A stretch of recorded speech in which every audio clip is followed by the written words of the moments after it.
Hi, I'm Katie Lustig, and today I'll be speaking about a paper that I wrote with Artie, Konrad, and Jed Brubaker called Designing for the Bittersweet, Improving Sensitive Experiences with Recommender Systems.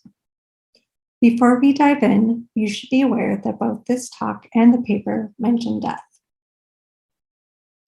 Here's a picture of my cat that Facebook's On This Day decided to curate for me. On This Day is part of Facebook's Memories suite of features, which is an example of a technology-mediated reflection system, or TMR. I had posted this picture 8 years ago, and she died a few months later. It came up for me last year, and to be honest, it kind of hurt. But it was also kind of nice to see a picture that I'd forgotten that I'd taken of her. Experiences like mine can be meaningful in ways that are complicated, messy, joyous, and sad, often at the same time. Designing recommender systems to accommodate the wide range of users' needs around these complex emotions is an open challenge. In this talk, we will turn to encounters with sensitive content to ask how recommender systems can and should account for positive and negative experiences, as well as those experiences that evoke complex emotions. So in this talk, I'll be going over some of the experiences that people have with these systems, the concepts of bittersweet content and effective sense-making, open challenges for creating more compassionate and sensitive recommender systems, and design implications and practices to address those challenges. To recruit for this study, we surveyed people who had recently used the Memories feature on Facebook. We followed up with people who had seen content related to significant life transitions. And we conducted 20 interviews over Zoom and phone, and then we coded the interviews into thematic analysis. Bittersweet is a sensitizing concept from our interview data. We think of bittersweet emotions as highly contextual and evolving beyond dichotomies of bitter/sad and sweet/happy. We found that participants typically wanted to see bittersweet content, but only under some conditions. Whether an encounter was wanted was dependent on multiple factors, including whether it was an expected encounter with the content, whether the content was viewed in what they felt was an appropriate context, and whether the participants' understanding or beliefs of how the recommender system worked aligned with how it actually behaved. Let's talk about these three factors. Participants often did want to see and even expected to see sensitive content on dates that were significant to them, such as seeing content about a deceased person on their birthday, anniversary of their death, or holidays. For example, Dana looked forward to seeing a video of her deceased grandfather every year on Facebook. She described seeing the video as very special and painful. Dana did not want to spend other times of year thinking a lot about him because she said that he would not want us to be sad frequently throughout the year. So Dana wanted to be able to control when she saw that content. And likewise, many participants reported that they would prefer not to be surprised by a sensitive memory at the top of their newsfeed. The context in which someone views sensitive content shapes whether it is upsetting.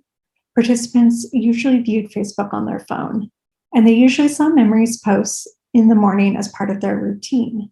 Cass said, "If it's the first thing in the morning, it might have the tendency to set the tone for the day and just make me sad for the day." Some locations, such as workplaces, were less ideal for viewing sensitive content. Another contextual factor was the mental health, mood, or headspace of the participant at the time they saw the content. At times, participants were upset because they believed that the platform was designed in such a way that it used incorrect criteria to determine what they would want to see. So Mark said, "It's sort of a bittersweet kind of situation where on one hand, you're like, oh, isn't that pleasant? Oh, by the way, here's a reminder that your wife died a year ago."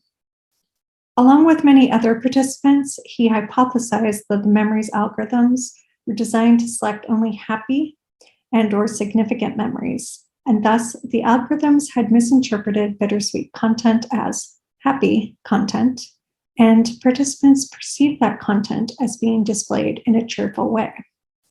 This dissonance was upsetting to participants like Mark.